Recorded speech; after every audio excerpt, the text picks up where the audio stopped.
Ok. Bonjour ou bonsoir selon vos différentes positions.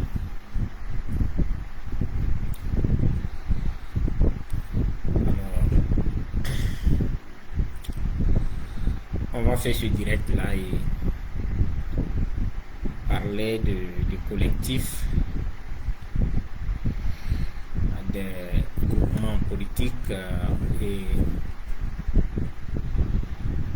disons, nous allons parler du point de presse, d'accord, du collectif, des groupements, des partis politiques et de la société civile.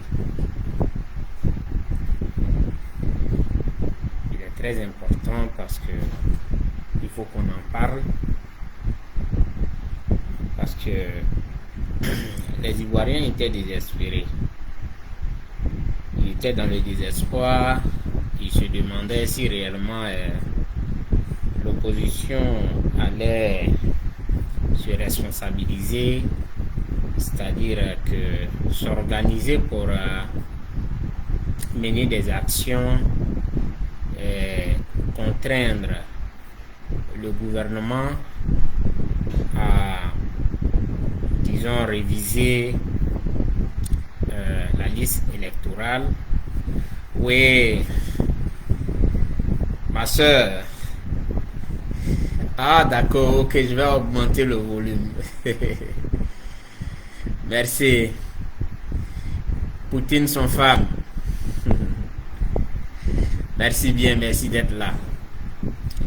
Donc, je disais que nous faisons ce direct pour parler du point de presse des groupements politiques, ok, du samedi. Et donc, je disais que les Ivoiriens étaient désespérés. Ils se demandaient comment les partis, l'opposition allait s'organiser réellement, si l'opposition devrait vraiment s'organiser afin de contraindre ou bien obliger le gouvernement à non seulement réviser la liste électorale, mais aussi avoir tous les points qui aujourd'hui, merci bien, merci, Poutine son femme, merci bien. Alors, donc ce désespoir avait pris les Ivoiriens et ils n'ont pas tort. Ils n'ont pas tort d'être dans ce désespoir parce qu'à un moment donné, on ne sentait pas réellement l'opposition et puisque certains ont carrément décidé de mener un combat personnel, de personnaliser le combat, voilà. Et les problèmes des Ivoiriens ne leur disaient rien. Et donc, les Ivoiriens avaient commencé à perdre espoir. Ils ne savaient pas réellement si il y avait une opposition.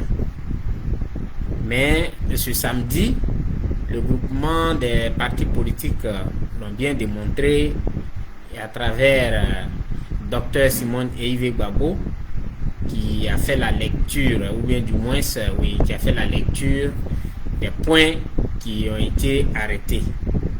Ça fait du bruit, ça c'est encore... Ça c'est le ventilateur, je vais l'arrêter, ça je vais avoir chaud alors. Là ça va? Elle a déjà su que c'était le ventilateur. Ok, merci. Merci bien. Et donc, docteur Eivé, Simone Eivé, a fait la lecture des points qui ont été des revendications ou bien des points qui sont les plus importants. Il y a eu 11 partis politiques qui ont répondu présents à cet appel. Il faut dire que quand c'est comme ça, il y a l'espoir qui renaît au niveau de la population, du peuple qui est en train de souffrir. Parce que c'est ce qu'il faut comprendre. Il faut mettre le peuple en avant. C'est après le peuple que ceux qui veulent parler de leur personne peuvent venir maintenant. Et réellement, si 2025, on pense changer, on veut changer le système qui est là actuellement, il y a un comportement à adopter. Et certains partis politiques doivent le comprendre. Parce que nous avons traversé des crises. Ce n'est pas une seule crise. Parce que si on veut parler d'une seule crise, c'est que soit on va parler de 2020 et laisser 2010 et ne même pas parler de 2002, 2004. Mais il y a eu une succession de crises en Côte d'Ivoire, de telle sorte que les Ivoiriens sont habitués à un certain langage. Quand vous les écoutez, les Ivoiriens qui n'avaient pas la culture de la violence, aujourd'hui, ils ont un langage qui a carrément changé. Parce que ce qui est dans leur tête, tout doit se faire par la violence. On ne va pas trop les accuser. C'est parce que cela a été inclus à un moment donné dans leur vie. Mais il revient aux partis politiques, aux responsables des partis politiques, d'éduquer politiquement leurs militants, leurs sympathisants. Moi, je ne crois pas que si un responsable d'un parti politique monte au créneau et il désavoue ses partisans ou ses sympathisants, ils vont toujours continuer à avoir la violence comme une arme pour se défendre. Mais c'est justement parce que ceux qui sont au devant ne veulent pas s'inscrire dans la voie que le MGC, que le COJEP veut, ou le PDCI. Parce qu'il y a des partis, il faut bien regarder. Et ça, je le dis. Si tu ne te mets pas dans la logique comment on appelle ça, faire l'apologie de la violence, c'est que tu es un peureux. C'est que tu as trahi. C'est que tu manges au restaurant. Ce sont des mots qui sont là. Et donc, il revient normalement aux responsables des partis politiques de donner une ligne à suivre à leurs sympathisants et à leurs partisans. De telle sorte qu'on puisse désamorcer l'atmosphère politique. On puisse lui donner, comment on appelle ça, un caractère paisible. Vous comprenez? Donc, aujourd'hui, vous avez vu l'action qui a été menée. Tous les Ivoiriens ont été satisfaits parce que il ne s'agissait pas d'aller faire du vouvouzela. Ils ne sont pas allés faire du vouvouzela. Mais ils ont parlé comme des responsables. Et la première dame, la présidente du MGC, a parlé. Elle a donné les points qu'il faut et comment on doit faire pour pouvoir amener ce gouvernement à respecter tout ce qui est dit. C'est cela le sens de la responsabilité. Quand on a connu une crise et que il y a un gouvernement qui dirige avec une main de fer, c'est comme ça qu'il faut prendre des choses. C'est pourquoi je fais ce direct, pour parler de ce sens de responsabilité. Effectivement que les Ivoiriens avaient perdu l'espoir. Parce qu'en réalité, on veut entraîner certaines personnes dans ce qu'on appelle, dans le culte de la personnalité. Mettant ainsi leur intelligence, c'est-à-dire que l'intelligence des sympathisants, des militants qui pouvaient peut-être raisonner, on met leur intelligence sous éteignoir. de telle sorte qu'ils ne peuvent pas faire, ils ne puissent pas faire de propositions ou participer de façon intellectuelle au débat politique. Parce que ce que disent les partisans ou les sympathisants arrive aux oreilles des responsables. Et donc, il leur appartient de faire des tris et c'est par rapport à ça, ils peuvent mener leur combat. Voilà en réalité ce que c'est un parti politique. C'est pourquoi je fais ce direct. Je veux bien mettre la lecture du docteur Simon Gbagbo, mais je voudrais que les Ivoiriens sachent que nous avons traversé un moment très difficile. Et si réellement on veut changer ce système, c'est-à-dire que ce pouvoir qui est en place, il y a un comportement responsable. Je reviens là-dessus. Un comportement responsable à tenir. Avoir un comportement responsable ne veut pas dire que aller prononcer des mots pour prouver que on est fort. C'est-à-dire des mots forts. Ce n'est pas responsable. C'est plutôt, nous sommes en train de créer une situation de crise. C'est ça. Et donc, le langage que nous devons tenir, ce langage-là doit être un langage responsable. Poser les problèmes tranquillement. Comme cela a été fait ce samedi. Les problèmes ont été posés. Les problèmes ont été posés. Il n'y a pas eu une agression ou une agressivité dans ce qui a été dit. Quand il s'agit de la révision de la liste électorale ou bien de la réforme de la CEI, ça a été posé tranquillement, intellectuellement. On n'a pas eu besoin, on n'a pas eu recours à des mots forts. Mais ça a été dit. C'est ça la responsabilité d'un parti politique. Ou bien des partis politiques de l'opposition. Il faut le savoir, merci chérie. Excusez-moi.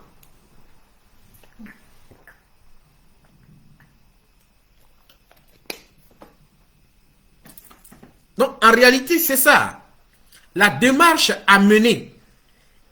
Quelle est la démarche à mener? Aujourd'hui, ils ont été à la maison du PDCI qui les a accueillis. Où tout s'est bien passé. Et cela, le peuple, il y a eu un écho. Ça a été fait de façon responsable. On n'a pas eu besoin d'aller dire que non, c'est moi qu'il faut, ou bien c'est l'autre qu'il faut d'abord. Pour que on puisse écouter le message. Mais les problèmes ont été posés clairement. Et le peuple est en train comment on appelle, de reprendre l'espoir. C'est cela qu'il faut savoir. C'est pourquoi je fais ce direct. Je voudrais vraiment dire chapeau à ces partis qui ont accepté de travailler de cette façon. Ce n'est pas une alliance. Il faudrait que les gens le sachent. Ce n'est pas une alliance. C'est un collectif de partis, c'est-à-dire que les partis de l'opposition se sont réunis pour parler des problèmes de la Côte d'Ivoire. Mais dans le respect de chaque parti. Aucun parti n'est resté quelque part là-bas pour dire que, bon, je vous lance un appel, courez, venez à moi. C'est pas ça. Mais de façon responsable. Parce qu'ils connaissent les canaux qu'il faut utiliser. Ces canaux-là, quand tu les utilises, il y a la mobilisation, il y a la motivation. Parce qu'il faut respecter ce qu'on appelle le principe d'indépendance de chaque parti. Le principe d'autonomie de chaque parti politique. Quand on a ça, c'est qu'on a compris ce qu'on appelle la politique, où on a compris la démocratie. En démocratie, et je vais même revenir sur ce qui s'est passé en France. En France, la droite était à 2 pas de gagner les élections. Mais les partis de la gauche et autres ont créé ce qu'on appelle le Front populaire. Jean-Louis Mélenchon, qui est de la France insoumise, ne s'est pas arrêté à 10 000 km pour donner l'ordre, ou bien, comment on appelle ça, et pour dire aux autres, courez, venez vers moi, parce que c'est moi Jean-Luc Mélenchon. C'est pas ce qui a été fait. Ils ont travaillé dans le respect de chaque parti politique pour avoir le résultat qu'ils ont eu. C'est ça, la démocratie. Ça fait partie de la démocratie. Et les gens devaient apprendre ça.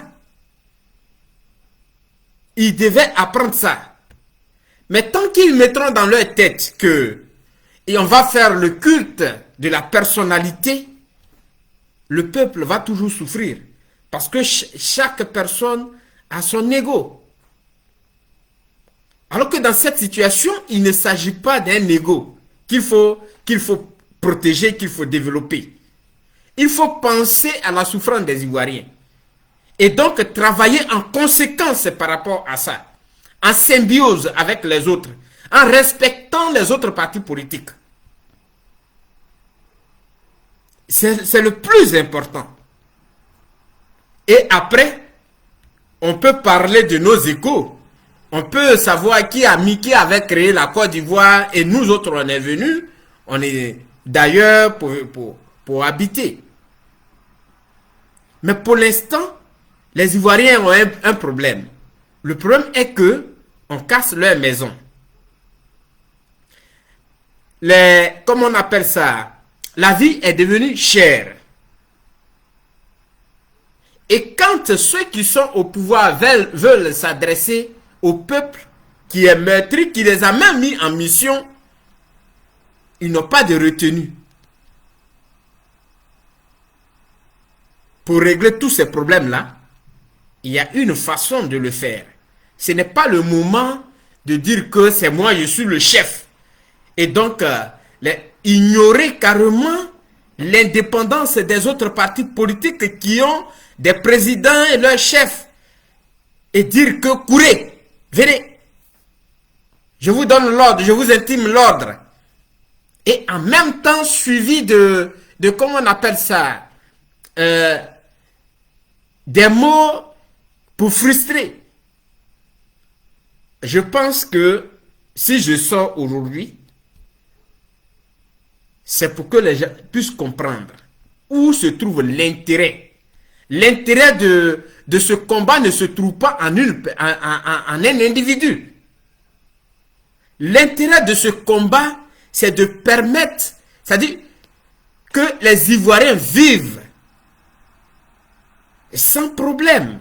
Et donc changer ce régime-là. Mais pour changer le régime, il faut d'abord que on accepte à respecter ce qu'on appelle le principe d'indépendance de chaque parti politique. Et c'est dans le respect que on peut s'entendre. C'est ça qui est clair. C'est pourquoi j'ai pris le cas du Front populaire en France. Jean-Luc Mélenchon, qui ne s'est pas arrêté quelque part là-bas pour dire que c'est lui, Jean-Luc Mélenchon. Ils se connaissent les numéros de téléphone.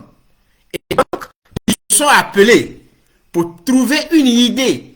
Et ensuite, travailler sur l'idée.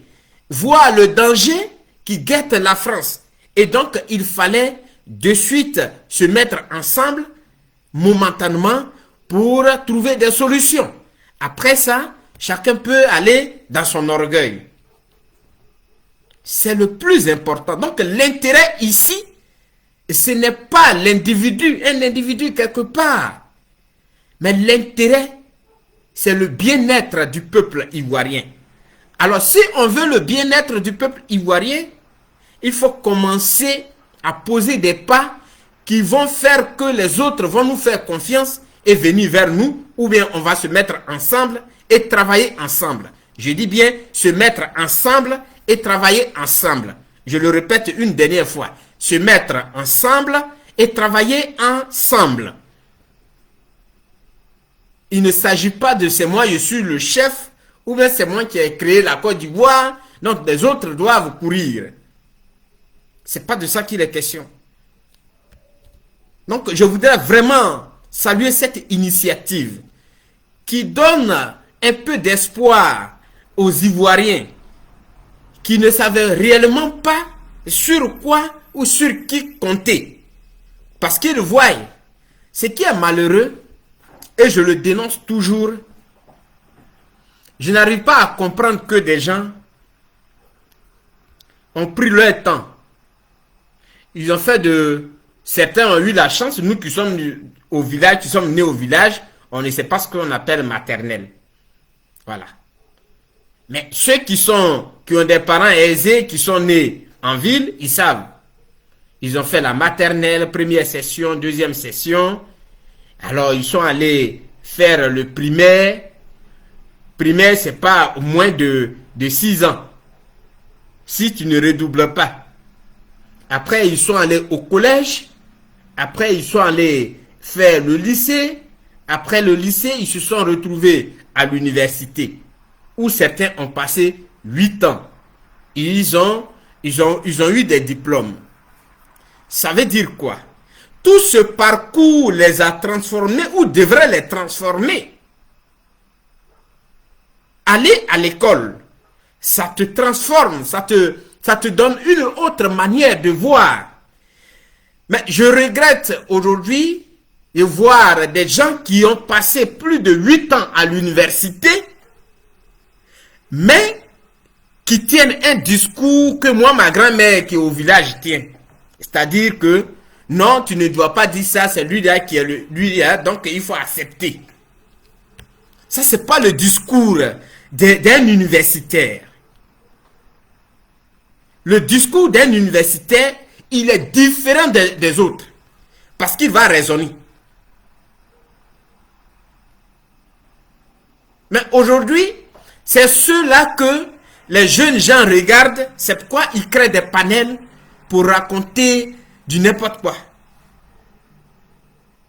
Parce qu'ils n'ont personne en réalité pour leur dire que ça ne se fait pas. Mais eux tous ils disent non, comme c'est lui là, acceptons, allons-y. Il n'y a pas de préalable. Il n'y a pas, on peut rien mettre en cause. C'est vrai, on va aller. Mais comment on va? Au moins cette question-là, on peut se la poser. On peut poser cette question. On peut demander. Mais non, il ne faudrait pas qu'on demande. Parce que si tu as demandé, ça dit que tu es en train d'offenser le Dieu. Donc, ne demande pas. Il faut avoir la tête baissée. Il faut continuer. Nous qui ne sommes pas dans ça, ça nous fatigue. C'est pourquoi je pose la grande question. À quoi servent vraiment les longues études jusqu'à être universitaire? Parce qu'il y a des petites choses sur lesquelles on peut s'entendre. Mais on refuse carrément de s'entendre. C'est pourquoi je dis que j'encourage l'initiative qui a été prise par ce collectif des partis politiques et de la société civile. Le peuple ivoirien souffre. Ce n'est donc pas le moment de faire ce qu'on appelle le culte de la personnalité. Ce n'est pas le moment. Il faut prioriser certaines choses. Pendant 14 ans, les Ivoiriens sont en train de pleurer. Bientôt 15 ans, ils pleurent. On n'avait qu'un seul espoir. On a pensé dans nos petites têtes que, alors, si on a eu la chance que ceux qui sont allés à l'AIE reviennent, sûrement, nous allons tous nous mettre ensemble. Mais c'est là que le désespoir est venu. Il ne fallait jamais penser ça parce que on a eu la surprise, la plus grosse surprise. Mais tout ça, ça fait partie de la vie. On ne peut pas continuer dans ça. Une chose est que c'est déjà fait. Mais l'autre est de savoir rattraper ce qui a été déjà perdu. C'est pourquoi j'interpelle. Parce que les gens nous parlent de... Non, si c'est pas lui, on ne va pas vers lui là. C'est que bon, voilà. C'est que vous n'aimez pas la Côte d'Ivoire. Ça dit que la Côte d'Ivoire, c'est une personne qui incarne la Côte d'Ivoire. Les autres, eux, ils ne sont rien.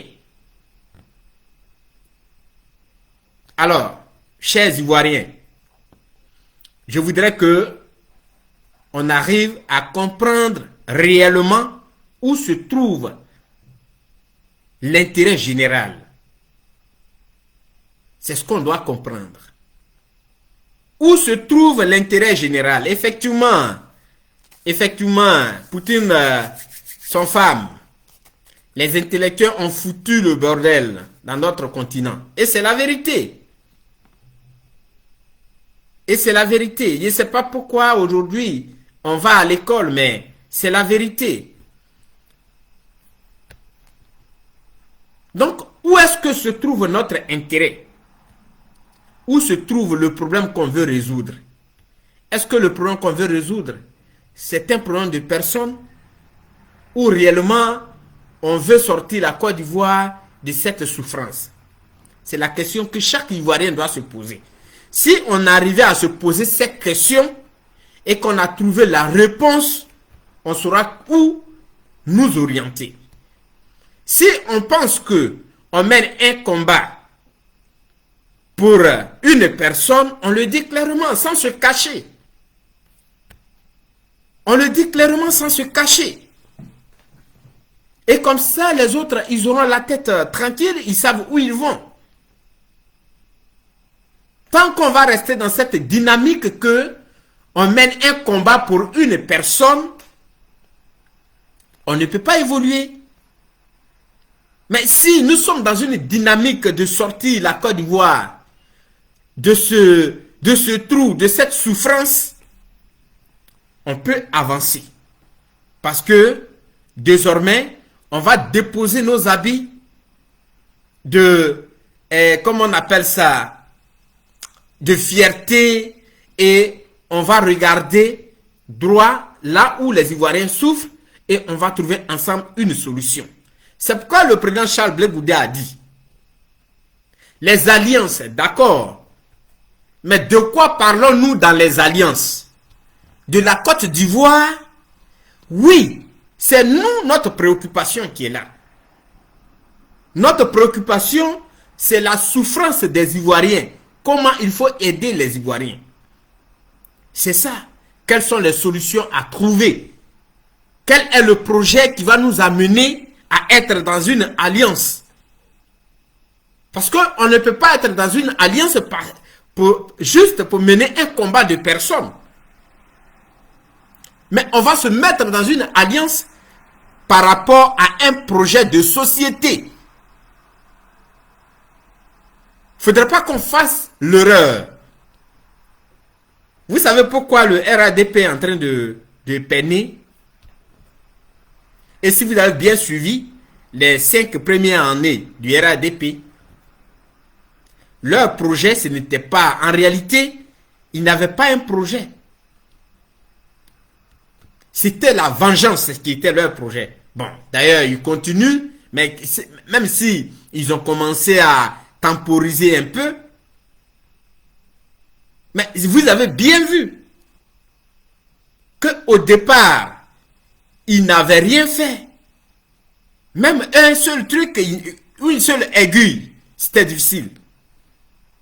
Pourquoi? Parce qu'ils étaient dans un programme de personnes. Il fallait pourchasser ceux qui étaient là. Jusqu'à dans leur tombe, il fallait les suivre. Donc, ils ont perdu ce temps-là. Ils ont perdu ce temps. C'est après, maintenant, ils se sont dit, ils se sont réveillés. Mais c'était déjà trop tard. Parce que si tu n'as pas un programme dès le départ pour le peuple, et que ton programme, dans ta tête, ton programme, c'est que moi, je dois aller faire ça à telle personne, c'est pourquoi je cherche le pouvoir. Mais évidemment, quand tu vas prendre le pouvoir, ce que tu as mis dans la tête, c'est ce que tu vas faire. Et ça va te mettre, ça va te retarder. Et c'est ce que vous avez observé, oui, vous êtes en train d'observer avec le RDR. Donc, je voudrais, je repose la question, ou je demande encore aux Ivoiriens de se poser la question. Quel combat menons-nous?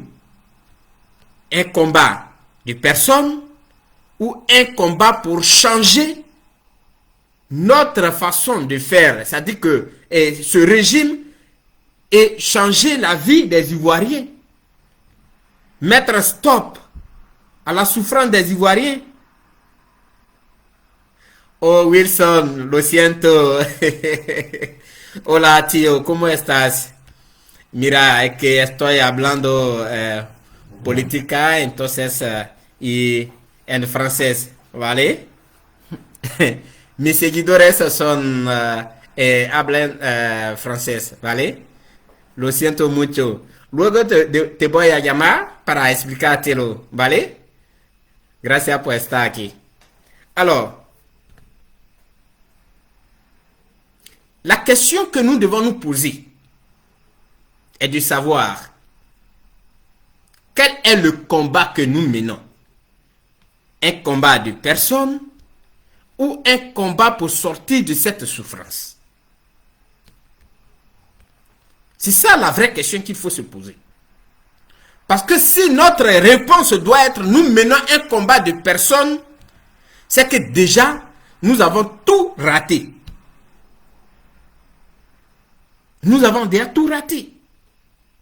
C'est pourquoi il faut encourager ce collectif qui a été mis en place. Vous voyez, c'est un travail technique qui a été fait, un travail scientifique, je voudrais dire. Il faut étudier les questions, les problèmes des Ivoiriens. Une fois que nous avons étudié ces problèmes, il faut venir les dénoncer, il faut dénoncer et tous ces problèmes que traversent les Ivoiriens, il faut venir parler de ça, de façon responsable. Je le répète, de façon responsable. Sans tambour battant. De façon responsable. Et vous l'avez vu. Ce qui s'est passé, vous l'avez vu. Parce que les problèmes ont été touchés. Les problèmes posés là, c'était des problèmes que les Ivoiriens regardaient. Mais comment on fait? Comment on doit faire pour avoir des élections apaisées, des élections libres, transparentes?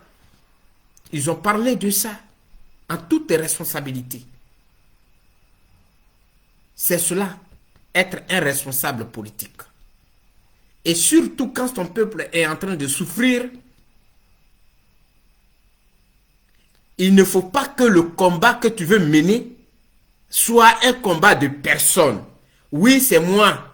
Si c'est pas moi, c'est que c'est pas moi. C'est moi. C'est moi qui dois dire qu'il faut que les gens se réunissent avant qu'ils ne se réunissent. Mais quelqu'un d'autre ne doit pas dire que bon, voilà, j'ai trouvé une idée, voilà ce qu'on va faire. Donc, est-ce qu'on ne peut pas la faire ensemble? Mais il faut que ce soit moi et moi. Dans ce cas, on ne pourra rien faire. On ne peut que laisser le RADP continuer son chemin. Chers Ivoiriens, je voudrais vraiment dire mes félicitations à tout ce collectif, mais surtout à Dr Simone et Yves. C'est aussi ça. Vous voyez, quand on parle de la résilience, c'est ça. Cette dame, elle est un exemple. Elle mérite même, en Côte d'Ivoire, elle mérite un monument. Elle mérite même une voix. Elle mérite quelque chose en Côte d'Ivoire. Parce que quand tu as embrassé la mort, quand tu as été là où la mort est, quand tu as vu ce que un être humain ne peut pas voir, et que tu sors de là, mais tu as encore la force, c'est que tu mérites tout le respect. Tu mérites tout le respect. Et cette dame, elle mérite tout le respect. Parce qu'avec ce qu'elle a traversé, mais aujourd'hui, elle a la tête haute. Elle mène le combat pour le bien-être des Ivoiriens. C'est cela, la résilience. Et on devait, elle, l'appeler Maman Résilience. Parce que je ne vois pas qui peut faire ça. Ce qu'elle est en train de faire. Elle a subi toutes sortes d'humiliations. Mais aujourd'hui, elle est un exemple. Elle est un exemple. Elle s'assoit aujourd'hui parmi les gens. Comme si elle n'avait jamais vécu une situation difficile. C'est cela. Et donc cette dame-là, elle mérite le respect des Ivoiriens. Elle mérite vraiment le respect des Ivoiriens. Je m'incline et je lui dis tous mes respects. Au collectif des partis politiques, je souhaite que ce qui doit primer soit les Ivoiriens d'abord. Après, peuvent venir les intérêts personnels. Les Ivoiriens d'abord. Vous avez fait un travail, un très bon travail. Parce que ce que vous avez fait a eu un écho. Vous n'avez pas eu à faire du fanfare, comment on appelle ça, du bruit, je voudrais dire, partout. Vous n'avez pas soulevé la fanfare pour faire du bruit partout. Mais vous êtes allé en toute responsable pour poser les problèmes des Ivoiriens. On espère que vous allez continuer comme ça. C'est juste un collectif, mais qui a pensé. On espère que vous allez continuer comme ça. Parce que les Ivoiriens souffrent. Ils souffrent. Ils n'ont pas un autre moyen pour retrouver le sourire qu'ils avaient. C'est vous qui allez les aider à retrouver leur sourire. Donc, vous avez nos soutiens. Vous avez nos soutiens. On vous soutient partout où vous êtes. Tant que vous allez parler de la Côte d'Ivoire. Tant que vous allez toujours parler de la Côte d'Ivoire, des problèmes qui minent la Côte d'Ivoire, on sera toujours avec vous. On va toujours vous encourager. Les problèmes de personnes, celui qui va aller faire culte de personnalité, il peut aller après. Mais ce qui est important ici, c'est la Côte d'Ivoire d'abord. Alors, j'ai fait ce direct pour non seulement féliciter ce collectif des partis politiques et de la société civile, mais aussi encourager Dr Simone Eyive Gbagbo. Encourager toujours à être parmi toutes ces personnes. Et nous connaissons déjà que c'est une dame, il y a longtemps qu'elle est dans la politique. Et donc, elle sait ce qu'elle fait. Nous l'encourageons, qu'elle continue, que Dieu lui donne toujours la force de pouvoir résister à toutes choses. Merci, chers Ivoiriens. et que Dieu vous bénisse.